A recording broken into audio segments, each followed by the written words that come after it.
Hey guys, welcome back to my channel. So as you can see from the title, I'm going to be talking about AliExpress and Chinese vendors versus Indian vendors and why your hair might not be lasting as long as you want it to. So this is kind of like a part 2 to my part 1 of the Truth About AliExpress video, and if you haven't caught that video, you can just click the suggested link right here. It's up the top. So pretty much I'm just gonna piggyback off of the topics that I talked about in that video because it seemed to me that you guys really liked that video and it was informative, and I love just giving you guys informative topics about things that I research. And I've been doing a ton of research on hair because I'm just so fascinated by where we're getting our hair from, who the suppliers are, the vendors and manufacturers. So after I do my research, I like to tell you guys my findings. So it's gonna be kind of like the differences between Chinese vendors and Indian vendors. So number 1, the Chinese hair that we're getting off of AliExpress, you know, the cheap, affordable place to go off of AliExpress where we get the hair in an instant.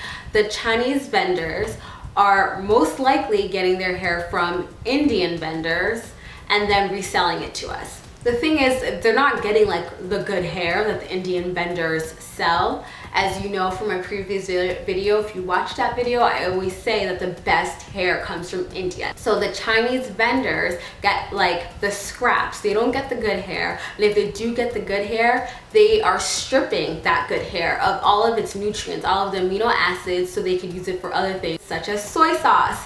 So ladies and gentlemen, yes, your soy sauce has some amino acids from hair that goes into it to make the soy sauce. So that's why the hair doesn't last as long, because they're stripping it of the nutrients that Indian vendors don't strip the hair of. So Chinese hair is cheaper than Indian hair because they're using scraps, they're stripping it, they're processing it, they're doing all these things to make it look good, but it's actually not good and it's not that healthy anymore.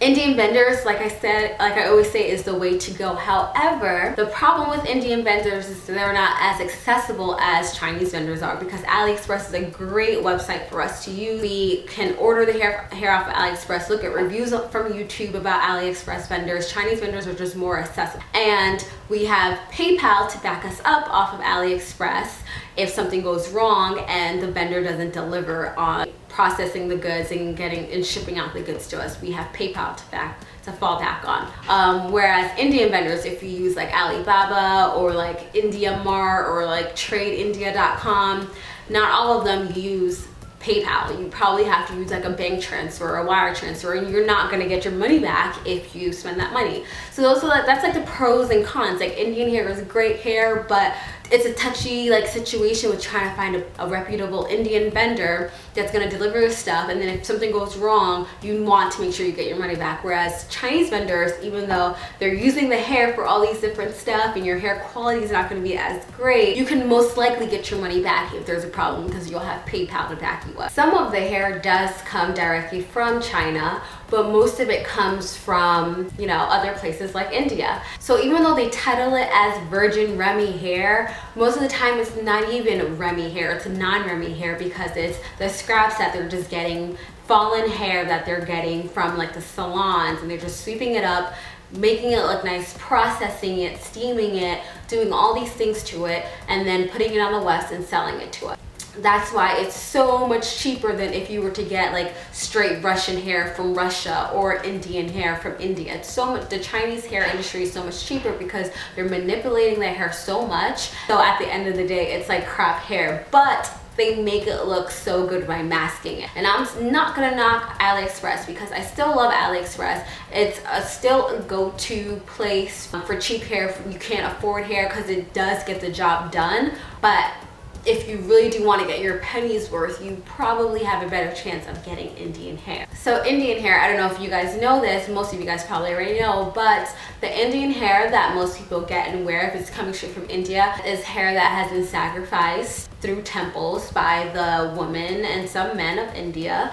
And then like the longer the lengths, the harder it is to get. So that's why it's more money, because not just because it's longer, it's because it's harder for them to get the hair after it's been sacrificed. So they go to the temples in India, and then there's like thousands of people there, and then it goes through this whole process where they do like e-auctions to auction the hair After that, to different manufacturers. Manufacturers send it off to exporters. Exporters clean the hair, process the hair, do all these things to make sure that the hair is clean and neat. Hopefully it's clean before they send it to us with no nits in it and none of that.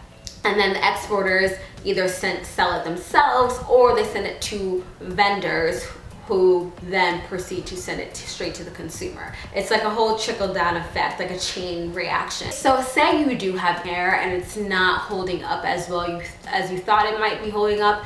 It might also be because you're using chemicals in it to dry out the hair. It's dead hair. We need to re-add nutrients in the hair that we're already missing, that aren't coming from our scalp because it's, you know, not attached to our scalp anymore. So that's a big thing that I feel like a lot of people forget. I know that most of us use sulfate-free shampoos, especially us natural girls. I'm natural underneath this. Sulfate-free shampoos so that it doesn't dry out the hair. But we also need to use that stuff on our weave as well. Our weave is all dead hair. We need to make sure that we're using sulfate-free shampoos to take care of our hair, because it's really important that we add the nutrients into it.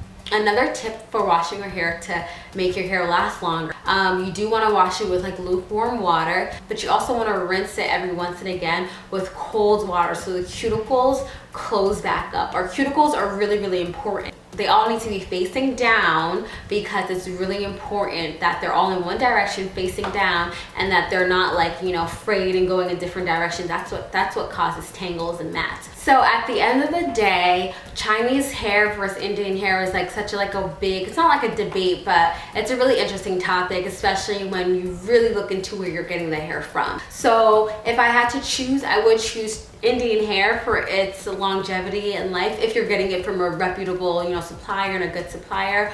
But Chinese hair is always so much cheaper and it's so much easier to access. But I just wanted to let you guys know a couple of things about what I have discovered through my research. All in all, make sure that you're taking great care of your hair wherever you get it from. So thanks again for watching, guys. If you have any questions, please put it down below.